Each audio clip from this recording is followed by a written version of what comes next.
Hey, welcome back. So in this video, I thought we'd have a lot of fun, and what we would do is take a web application and run it on the desktop using the Rust framework Tauri. Now, if you've never heard of Tauri before, that's okay. It's fairly new. In fact, it's just released its 1.1 release, and what it is basically a competitor to Electron. So you can take standard web applications that are maybe built on frameworks such as React, and then run it on the Mac or on Windows or on Linux. And in fact, pretty soon you will be able to run it on mobile as well. As you can imagine, because it's built on Rust, it is super fast. And one of the powerful things that it allows you to do is even be able to call Rust code from your web applications, which makes it super extensible and allows you to do some really interesting scenarios. Now, what we're going to do in this video is we're going to take one of my other favorite tools, which is React Three Fiber, which allows you to do basically 3D rendering. And it's a React library that sits on top of Three.JS. So what we're going to do is we're going to build some React Three Fiber components, build some 3D models, etc. Have a lot of fun, and then we will get them running on the desktop application. And then finally, what I'm going to do is use another tool that's been released called Theater.JS, which is essentially a JavaScript animation editor. So it allows you to edit those React Three Fiber components and move your components around. It also includes timeline stuff. And then we're going to bring that together and essentially have that studio environment running on our desktop. And with that being said, we are going to get started right now. Okay, so the first thing we need to do is get Tauri installed. So before we'll do that, we'll just bring up the Tauri website. It's at Tauri.app. And as you can see there, it's got all the instructions on how to get started and get it installed. In fact, you can use whatever package manager that you want. So you can, if you've got npm installed, you can type in npm create-tauri-app, or if you've got cargo, you can do a cargo install. So whatever package manager you're happy with, you can do the installation. And it's got a fairly good quick start guide as well. There's a bit more information about Tauri as well. As I said, it's built on Rust, it's cross-platform. It's got the ability to do things like self-updating, work with the system tray. It's got the ability to do notifications, access the file system, networking, etc. And as I said, things like mobile as well. So it's a pretty rich feature set. And again, I recommend you check it out. But what we're going to do is get it installed on our machine and create our first application with it. Okay, so the first thing I need to do is get Tauri installed. I'm going to do that by typing in cargo install create-tauri-app. Now, if you've used something like React before, then you'll be familiar with create-React App. It works exactly in the same way. Create-Tauri-app will basically allow you to scaffold up a Tauri app in the same way as you can scaffold up a React app. Now, as I said before, you could use npm or you can use cargo as your package manager. I'm happening to use cargo in this case, but you could equally install this using npm. So I'm just going to hit return, and then that will get create-tauri-app installed on my machine. So that'll take a few seconds. Okay, now that that's installed, if I want to scaffold up a brand new Tauri app, all I need to do is type in cargo create Tauri app, and then it's going to give me a couple of options. So you can see there it's asking me for a name. Tauri app seems fine, or I could type in hello Tauri, and then it asks me to choose my package manager. I can pick whatever I want. Yeah, in this case, I'll pick npm. And then it's going to ask me for what UI template framework that I want. So you can see it supports a ton of frameworks. In our case, we'll use React. I could use React TypeScript if I want to, but I'm just going to use standard React in this case. cd hello Tauri. You can see it's scaffolded me up everything that I need there. In fact, if I just type in code doc, so if we take a quick look at this, you can kind of see there's a Vite config. So actually, probably under the hood, you're guessing that to create the React application, that it's using Vite under the hood. And and there you can see that if I click on here, you can see a React application, but you can see it's using sort of Vite underneath the hood there.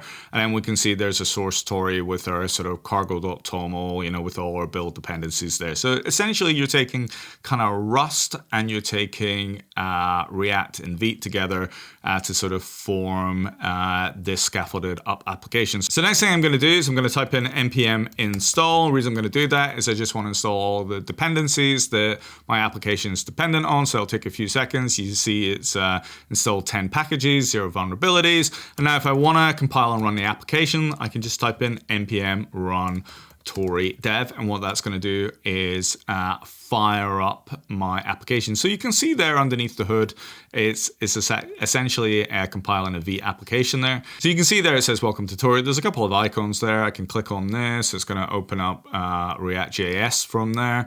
But there's a little prompt in there. Click on Tauri Vite and React logos to learn more. We've done that, but it says enter a name, so I'll enter a name. So we'll just type in Chris, click on the greet button, and it says, hello, Chris, you've been greeted from Rust.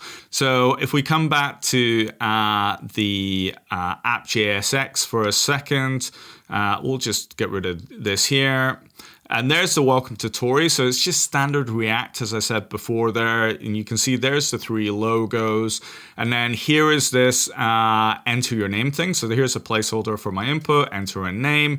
There's a button, greet, and then you can see there's an on click here with a little arrow function calling greet. And if I go up to the top, here is the greet function, and you see it's calling this function here called set greet message, and then it's doing an await invoke greet, and then it's displaying my name. So that's super interesting. Where is that coming from? Well, that's actually calling a piece of Rust code.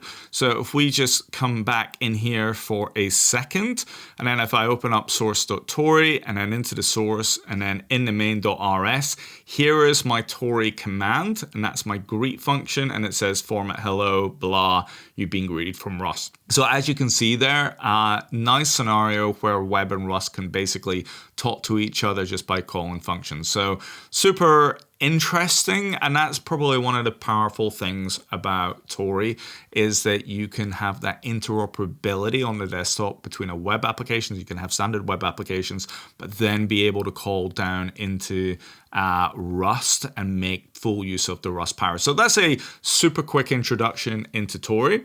Okay, so next thing I need to do is install Three.JS and React Three Fiber so that I can have those very cool 3D models running on my desktop application. So I'm just going to type in npm install -save, and I will install the Three.js library. So I just put in 3, and then I'm going to put React Three Fiber as well. So that's at react-3 /fiber, and then that will install that on my machine. I'm also going to install another package which is called Drei, and Drei is a sort of another extension to React Three Fiber, which has a whole lot of cool components. We'll see that in action in a second, so I'll just type in npm install -save at react3 /Drei, and that will get that installed as well.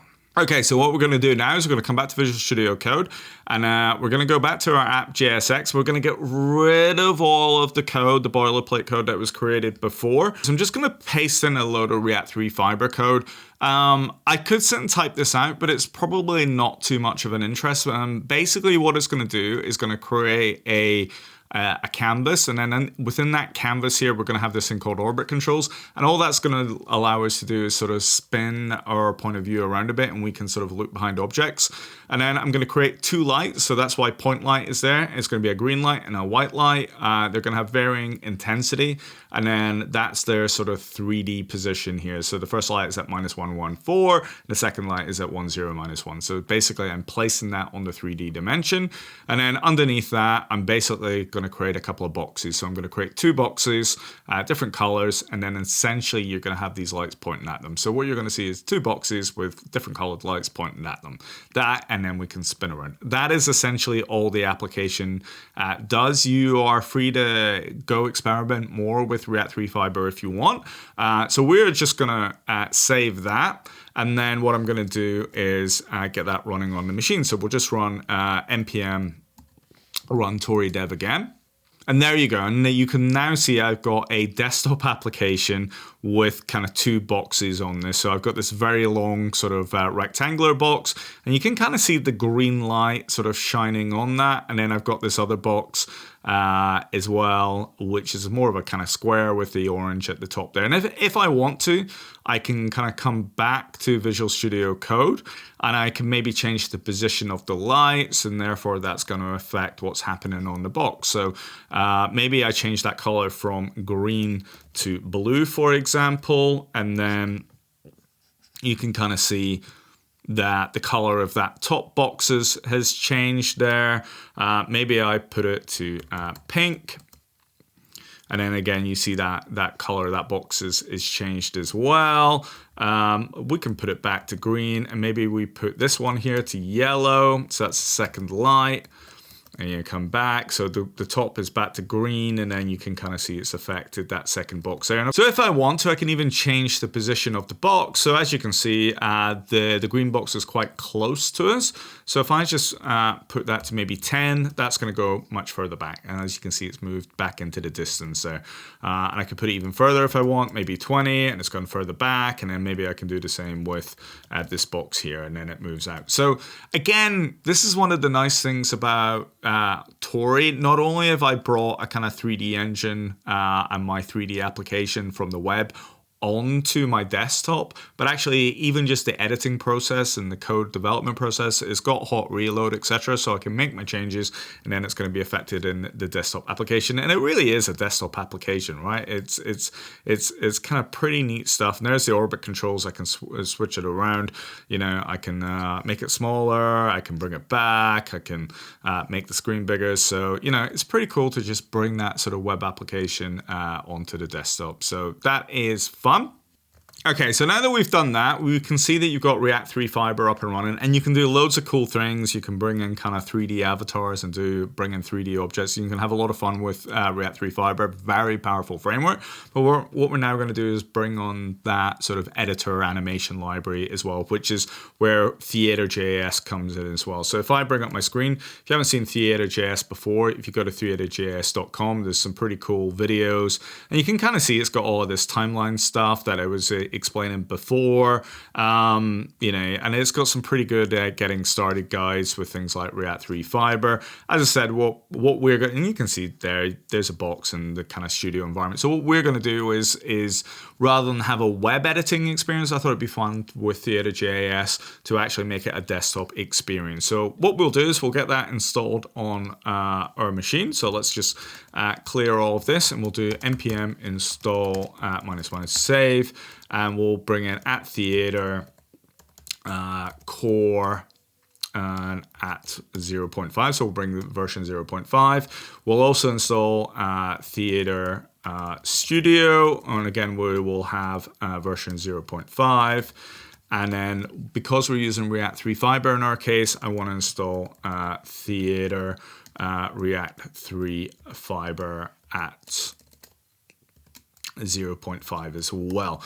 Really interesting when you do the install. Look at the spelling. It's theater with an RE there, even though the website theater ER. So that's clearly somebody who is European or something working on the project as well. So they sort of mix up the spelling between theater and theater, but you know, that's okay. Okay, cool. So that's now installed. What we're going to do is come back into Visual Studio Code, and then what we will do is we will sort of progressively add some of the features of TheaterJS into our application. Okay, so the first thing I want to do now is be able to show that sort of editor environment within my Tauri app. So to do that, I just need to import the studio from Theater Studio, and then what I can do is initialize the studio. So we will just call studio.initialize. Now, everything in TheaterJS needs to be part of some sort of editing sheet. It has to have a project, and then it has to have a sheet that you're editing. So to do that, what we are going to need to do is import the get project. And that's going to be from Theater Core. And then what I can do is essentially create a new project or get a project. And we're going to have get Chuck sheet, we'll call it. And the sheet is going to be called Chuck sheet as well. So now if I just run my application again, what we should be able to see is our little React Three Fiber application running in Tauri, as you can see with the boxes. So just as we had before, but now I have got this little studio type environment. So you can see I've got these extra controls. You can see I've got my project listed there. And then I can access things like the docs and all that sort of thing, but I can't really do anything. It's not letting me edit or move anything around at that moment. So we need to extend it a little bit more and have that editor. So the next thing I need to do is have TheaterJS extended so it can support React Three Fiber underneath that. So to do that, I just need to import the React Three Fiber extension. And you can see I'm doing that by doing an import extension from @theater R3F dist extension. So I'll just do studio.extend, and then we will pass through extension. So now if I just rerun my Tauri app for a second, what you're going to see is there's a brand new little camera here called Create Snapshot that wasn't there before, and that's occurred because I've added the React Three Fiber extension. So if I just click on that, you can see I've now got this little snapshot editor here. But it's given me a little error here. The scene hasn't been initialized yet. It appears in the editor as soon as it is. So that's what we're extending at the moment. So what we really want is all of those boxes that we've created to be able to appear in that editor so that we can sort of move them around. So let's kill this and come back to our Visual Studio Code environment for a second. Okay, so to make those models editable, what I need to do is import a thing called a sheet provider, which comes, so it's basically import sheet provider from Theater R3F. And then what I essentially need to do is wrap these models, so as my editable piece. So all I need to do is just type in sheet provider sheet, chuck sheet, and then we'll just close that off here. And now that is basically saying all of those React Three Fiber models are now editable, and they all come under the chuck sheet, which is this project here. And now TheaterJS knows how to do the editing. So if I save this, and then I just run my Tauri app again, and you will now see if I click on the snapshot here, I can see my models. And it's pretty cool. So I've got this sort of editable plane. You can kind of see this. I can move around, etc.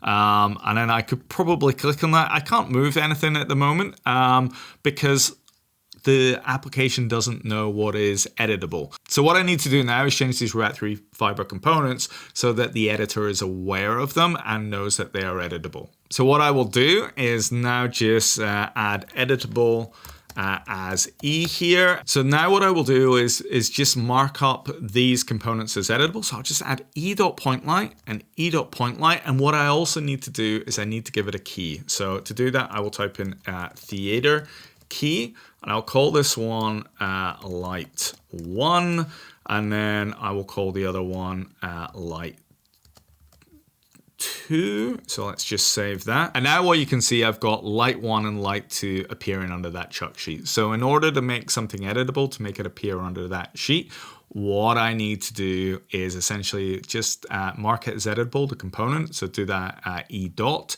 and then give everything a kind of key. So you can see the two box meshes are not editable, and they don't have keys at the moment because I haven't added that. Now again, if I click back into the snapshot mode, what you should be able to see is these light sources. So you see one light bulb there. Are now editable. So if I click on light 1, you can see where it is on the editor, and I can click on light 2, and then you can see where that is as well. Now, if I start moving the lights around, so let's move light 2 around, you can see I can start to change and edit the position of the light, and you can see it being instantly reflected in my application. So you can see the colors changing as I move along. And again, I can move its position up, or I can move its position down. And again, I can do the same with the other light here. So I can move this to the left and right, and you can see it's changing the colors there as well. So you get this pretty cool sort of editing mode. And then if I now come over here, you can also see I've got a props sheet as well. So, you can see I've got kind of light 1 here, but I can go to light 2. And then again, if I want to change the position of the light, I can do that by editing here. So I don't need to use the editor. I can just use the kind of props as well there. And again, I can mess around with rotation, scale, whatever. So that gives me a sort of a lot of fun there. And that's the basis of this. I can now start to have this sort of really cool editor mode within my sort of desktop application. Okay, so the next thing is, rather than just playing with boxes, what I thought would be fun to do is bring my avatar into the application as well. what I will do is just drop a new file in the public folder here. So you can see I've got the Tauri SVG and the Vite SVG in there. So I'm just going to add in my avatar, which is a GLB file, which is my Crusade UK avatar. So I will just drop that in that folder to make it sort of public accessible. So now I've got my GLB file in the public folder. What I want to do is create a new React component that is going to display that GLB with React Three Fiber. So I will create a new component and we'll call it model.jsx. And then what I need to do is import the use GLTF from the Drei library. So we'll just save that. And then I'm going to create a component named model. We'll pass in my props here. And then what we'll do is do const GLTF equals use GLTF. And if you remember, I kept my GLB file in the public folder, so I'll be able to just access that, and it was called chrisheyuk.glb. And then what we will just do is we will return a primitive, which is going to have a GLTF scene, and then we're just going to pass through all the props. So we'll save that, and then all I'm going to do is export my model. So we will do export model. Now that we've created our model component, we'll come back into our app.jsx. We will import that model. And that was obviously from .model. So now I just need to add my model. So we'll just put my model component in here. And then what I'm going to do is give it the position of I don't know, let's say -1, -0.9, (0). I think that will appear at a fairly decent position. So if I just run my Tauri app for a second, and what we should be able to see is my Crusade UK avatar appearing on the screen. And we do, and you can kind of see there's my very cool avatar, and I can spin it around, look at it, etc. But of course, it's not editable at the moment because, you know, I haven't given a TheaterJS key or whatever. So what I'm going to do now is come back into Visual Studio Code. And then what we can simply do is if I want to make this editable, then all I'm going to do is I'm going to put a mesh around this. So we'll just say e.mesh. We will just put that around the model here for a second. And what I will do is give this a theater key, and we'll call that Chuck. And then what I'm going to do is I'm just going to take this position from here off of the model. And then what we will do is put the position here. And now if I just rerun my application, you can see my Chuck mesh is now appearing in the editor. And of course, if I click on the snapshot button again, let's just make this a little bit bigger. What I should be able to do is see my avatar there, and then I should be able to just grab my avatar, move my avatar up and down. I should be able to move my avatar towards me like this. I can move it backwards into the distance. You know, I can move it left and right as well. So I've got that editable capability on my avatar as well now. So we can just get rid of this, and then I can also sort of change it from here as well. So if I want to make this -2, then I can. And then again, if I want to, I can just you know, use the editor to move things around. So that's kind of pretty cool. There are other features that you've got here as well. So as I said, it sort of supports animation and things like that. So if I want to, I could bring this up. Let's pick my Chuck piece.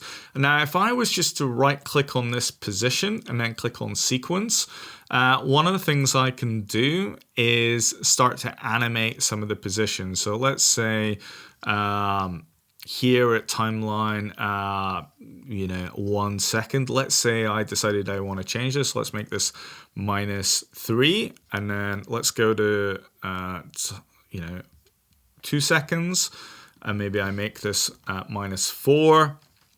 And then maybe at 3 seconds, I bring it back to -3. And then 4 seconds, I bring it to -2. And then at 5 seconds, I bring this to -1. Now if I come back to the beginning here and then I hit my space bar, what you can see is it runs a nice little animation there, which is kind of cool. So that is probably one of the most powerful things about kind of Theater.JS is it's got this really easy sort of animation timeline, and you can do some really complex animations off of these 3D models. You can, anything that is a property that is editable within Theater.js, you're able to just sort of drag the position and put it on the timeline, and then it will do a very smooth animation on that. So again, that's a feature that's really cool. And then you can play that back within your application as well. And probably that's one of the next things that we will do is have a look at how we can then use the desktop application to do some more interesting things. So, well, we've sort of explored Theater, we've explored React Three Fiber, and I'm going to come back to Tauri there. And then what we're going to do is maybe start to save some of these settings. And actually, now that we've done the editing, what I want to do is be able to kind of save that off into a sort of JSON file, and then I'll be able to kind of use that in my application a little bit later. So to do that, let's go back to Tauri, and we'll show how we can start to interact with dialogs, and then we can also show how we can interact with the file system and then be able to have this sort of save capability. So what I'm going to do is build a little kind of save button, and then we'll do some interactions. So let's come back into Visual Studio Code. And what I'm going to do now is I'm going to start to use some of the Tauri functionality. So what I want to do is be able to bring up a new button. I want to put a button on the screen, and when I click on that button, I want it to come up with just a simple dialog box. So what I'm going to do is we will import message from at Tauri apps, and then I'm going to pull it from API/dialog. So now that I've got that, what I want to be able to do is have a nice, simple sort of message box appear when I click on it. So we will create a new function. We'll call it save file. We'll say it's async. And then we will just await a message. And that message is going to say, hello world. And we'll just say Tauri here. So that is our nice little save file message. So now what we need to do is just make that appear on the screen. I'm going to do this in the worst possible way, and everybody's going to start shouting at me for what I'm about to do, but essentially I'm just going to wrap all of this in a div. I do apologize, but I'm trying to be super quick here. And then I'm going to add a new div in here, which is essentially going to have my button. So that's it. I'll put a little bit of styling on this. So all we're going to do now is we're going to create a button within here, which is essentially going to call the save file function, and it's going to have the name save. So if we save that, so now if we just restart our application, and as you can see, we've got this massive save button at the kind of top here. Everything else works the same, but now if I click on that save button, you can see hello world and a nice little sort of Tauri message there. So now what we're doing is sort of interacting with some of the inbuilt functions that Tauri has. So of course, that's a nice little save button that brings up a message dialog, but what we actually really want to be able to do is save the settings of what we've edited into a file on the file system. So how we're going to have to first do that is we're essentially going to have to bring up a save file dialog to access to the file system, and then we're going to write to that. So I think the first thing we'll do is we'll just write a hello world message there, and then we will sort of do the export from Theatre.js. So we'll come back into Visual Studio Code. So what we need to do now is essentially bring up the save file dialog and then essentially save the selected file location. So I will just do const file path equals await. And then we will call save, and that will essentially do us. And that will bring up the dialog box, and then once whatever is selected, we'll save that in that file path location. And then what we need to do is just write out. So what we'll do is do await, and we'll say write text file, and then we'll pass in the file path, and then all we're going to do is say hello world within that. So we'll save that. And now let's rerun our application. And if I click the save button now, you can see it's brought up the save dialog. It's defaulted me to the downloads folder. So if I just type in something like hello JSON, click save there, And then if I go now to my downloads folder, you can see there's hello JSON file. And let's just open that up in Visual Studio Code for a second, and you can see it's written hello world. So that's fairly simple to get interacting with kind of the file systems in a really safe way. And now if I want to, I can come back into Theater.JS, and rather than just typing in hello world, what I can do is save the exact settings from the studio into that download folder. So what I will do here is I'll just say const JSON equals studio dot create contents of save file. Now what it's wanting is a project ID. If you remember, I called this Chuck sheet here. It's probably not a great name for a project since I've called that Chuck sheet. So let's call it Chuck project over here. And then if I just pass in Chuck project in as the ID here, we'll save that. So what that's going to do is come back with whatever settings I set in the editor. It's essentially going to convert that into JSON. And then all I need to do is stringify that. So we'll just do a const JSON string equals JSON.stringify JSON. And now rather than passing in that hello world, I can save my settings here. So now if I rerun my application, and as you can see, I move things around here. So maybe I will, let's get an exact value. So let's open up my sheet here. I will set this X to -2. So we know the exact value. We'll click on the save button. We'll call this hello2.json. We'll save that in the downloads. We'll come back into my downloads folder. We'll open this up in Visual Studio Code. And then we'll just format this for a second to make it easier to read. And you can see there is all the details of my sheet, sheets by ID. I called it Chuck sheet. And then you can see I've got this Chuck object at -2. And the only reason that's displayed there is that's the only one that's got a change from the default. So if I then came back in here, maybe I bring up my editor for a second, and we start moving all of these objects around, move some of the lights around, and then click the save button again. So we call this hello3.json, save that, come back to Visual Studio Code, and now you can see x -2, y is -0.9, so it's captured everything, and I've also got light2's coordinates as well. So this is me bringing together kind of Tauri plus React Three Fiber and TheaterJS, and then being able to bring a sort of desktop studio environment and be able to do editing with on the desktop, and then I can later on bring that into my web application. So final thing that I want to be able to do is actually take that JSON file, get rid of all the studio stuff, right? And then be able to load my application just from a JSON file. So what I'm going to do is I'm just going to get rid of the studio stuff. So I'm just going to take away studio initialize and extend for a second. And that means studio is not going to appear anymore. I'm going to get rid of my save button for a second. And if I do all of that, what that's going to allow me to do is essentially have my React Three Fiber app running within Tauri. And you can see I've got rid of all of that kind of studio piece there. But if I want to, what I can now do is use that JSON file that we created to then load it sort of position. So what we can do now is just take the hello3 JSON that we created, paste that hello3 JSON in here. We're going to come back up to the top here. I don't need that message file stuff anymore. I'm going to do an import project state from hello3.json. And now what I can do is just pass that project state into the get project. So we will now just stick in state, and we're going to set that to project state.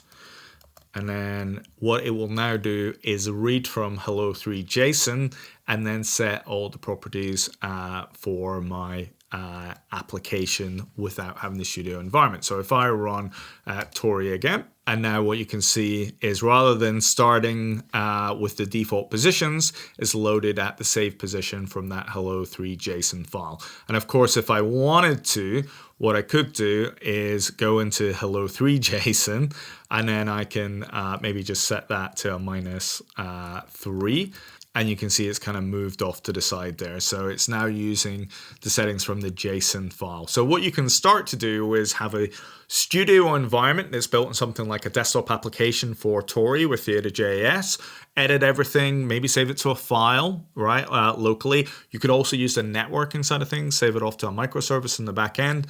And then with your web application or another application, you can get rid of all the studio stuff and then just load the settings. And in fact, you can do even cooler things with sort of real-time networking. Now, if I wanted to turn this back into a web application, ultimately this is just a Vite app. So I could just do a regular npm run dev and then click on localhost 1420, and there's my application running as a dev app as well. So, so this is how I could start to have a web application without the editing capabilities, but then use Tauri and TheaterJS together to then have the editing capabilities. So anyway, that's kind of the end of this video. I mean, it's a lot of concepts in one. What we've done here is we've learned a little bit about Tauri, we've learned a little bit about TheaterJS, and we've learned a little bit about React Three Fiber. And then we brought all of these things together to build what I think is a kind of pretty cool app. Anyway, hopefully you found that useful. All three frameworks, Tauri, React Three Fiber, and Theater.js are all awesome tools. And so whether you're a kind of a web developer, a Rust developer, if you want to explore Theater.js a bit more, or whether you want to start getting your web applications and bring them into desktop applications, you can see how easy it is to take a regular web application and make it work on the desktop using Tauri. So anyway, hope you have a lot of fun with these frameworks and tools. I'm certainly having a lot of fun with them. And then I'll catch you on the next video. Cheers.